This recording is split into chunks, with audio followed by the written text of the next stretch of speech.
అది వారి కలల ఇల్లు. ఎన్నో ఏళ్ల నిరీక్షణ తర్వాత ఆ కొత్త ఇంట్లో ప్రవేశించాలని భావించారు. బంధుమిత్రుల కోలాహలం, మంగళ వాయిద్యాల మధ్య గృహప్రవేశ వేడుక మొదలుపెట్టారు. కానీ అంతలోనే ఆ సంతోషం ఆవిరైంది. ఊహించని విధంగా ఒక రౌడీ గ్యాంగ్ ఆయుధాలతో విరుచుకుపడింది. ఇల్లాలు, పిల్లలు, వృద్ధులను విచక్షణారహితంగా కొట్టారు. మేడ్చల్ జిల్లా మేడిపల్లి పిఎస్ పరిధిలోని బోడుప్పల్ దేవేందర్ నగర్లో ఈ ఘటన స్థానికంగా తీవ్ర కలకలం రేపింది.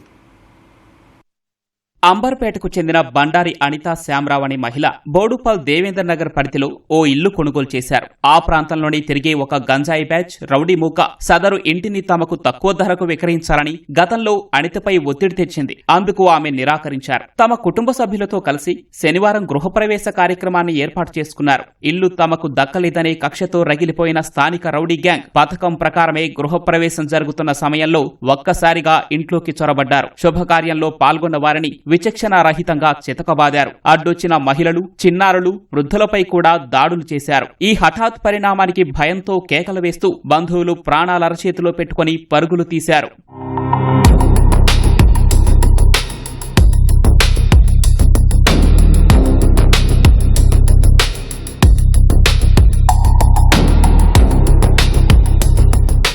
ఈ దాడిలో పలువురికి తీవ్ర గాయాలు కాగా బాధితులను చికిత్స కోసం స్థానిక ఆసుపత్రికి తరలించారు. పక్కనే నివసించే ఒకతను ఈ దౌర్జన్యాన్ని చూసి ఘటనకు సంబంధించిన వివరాలను సోషల్ మీడియాలో పోస్ట్ చేశారు. దీనిపై ఆగ్రహం వ్యక్తం చేసిన రౌడీ మూక ఆ రిపోర్టర్ కారును పూర్తిగా ధ్వంసం చేసింది. ఆయన ఇంటిపైకి కూడా దాడికి దిగింది. ఈ గ్యాంగ్ స్థానికంగానే ఉంటూ నిరంతరం గంజాయి సేవిస్తూ రౌడీయిజం చేస్తూ కాలనీ వాసులను భయభ్రాంతులకు గురి చేస్తుందని స్థానికులు ఆరోపించారు. వీరిపై పలు కేసులు సైతం ఉన్నాయని చెబుతున్నారు.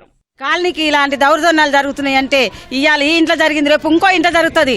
దీనికి ఎవరు చేస్తున్నారు ఇది అన్నది తగిన చర్య తీసుకోవాలని కోరుతున్నాం. ఎట్లా మాకు అప్పుడు లేదు, ఇట్లా ఈ 2-3 సంవత్సరాల మధ్యలోనే ఇలాంటివి జరుగుతున్నాయి. న్యాయం లేదు. ఈ న్యాయం అన్నది చెయ్యాలి. వచ్చినప్పుడల్లా 40 మంది మేము వద్దని ఆపినందుకు మా మీద అటాక్ చేసిరు. వీడియో తీస్తున్నాము, వద్దు ఎందుకు కొడుతురు అంటే రాళ్ళ తీసుకొని కొడితే మా ఆయన ఫోన్ కింద పడితే ఫోన్ తీసుకురు, ఈ కార్ని కొట్టిరు, స్కూటీలని మొత్తం జంసం చేసిరు. ఇంతకుముందుకు 2-3 సార్లు జరిగింది కానీ మన దాకా రాలే, మాకు తెలియదు. ఇప్పుడు ఫస్ట్ టైం ఇది. మేము 25 ఏళ్ళు అవుతుంది ఇక్కడ వచ్చి. కానీ ఒక రౌడీ షీటర్ రాత్రి ఒక గంజాయి గ్యాంగ్ తయారు చేసి గత 2-3 సంవత్సరాల సంది ప్రతిరోజు ఎవరు ప్లాట్ కొందా, ఎవరు ఇల్లు కట్టుకున్నా వాళ్ళ మీద దాడి చేసి వాళ్ళతో డబ్బులు గుంజుకోవడం, వాళ్ళు ఇవ్వకుంటే వాళ్ళ మీద దాడి చేయడం జరుగుతుంది. మీరు ఇటు ఇల్లు ఎట్లా కొన్నారు అని చెప్పి వాళ్ళ మీద విపరీతమైన దాడి చేసిన సందర్భం ఉంది. వారెంతటి వారైనా సరే దీని వెనుక ఎవరున్నా దీంట్లో కారకులైన ప్రతి ఒక్కరి పైన మరి చట్టపరంగా చర్యలు తీసుకోవాలి. గృహప్రవేశం ఘటనపై దర్యాప్తు జరుపుతున్నామని పోలీసులు వెల్లడించారు. ఈ దాడికి పాల్పడిన వారిలో 8 మందిని గుర్తించామని మేడిపల్లి సీఐ జలంధర్ రెడ్డి తెలిపారు. వారిలో 2 అదుపులోకి తీసుకుని విచారిస్తున్నట్లు చెప్పారు. పరారీలో ఉన్న 6 కోసం 3 ప్రత్యేక బృందాలతో గాలిస్తున్నామని తెలిపారు. అవసరమైతే దాడికి పాల్పడిన వారందరిపై కొత్తగా రౌడీ షీట్స్ తెరుస్తామన్నారు. వెంటనే మేము ఫిర్యాదు తీసుకుని ఎఫ్ఐఆర్ చేయడం జరిగింది. నాన్ బెయిలబుల్ సెక్షన్ కింద పెట్టినాం. దానికి సంబంధించి మనము వాళ్ళని అక్యూజ్డ్ అరెస్ట్ చేయడానికి ఒక 3 టీంలు ఏర్పాటు చేయడం జరిగింది. టీమ్స్ అంతా కూడా ఏరియాలనే ఉన్నాయి. ఇప్పుడు కొంతమంది దొరికిరని సమాచారం ఉంది. వాళ్ళని విచారించి కఠిన చర్యలు తీసుకుంటాం.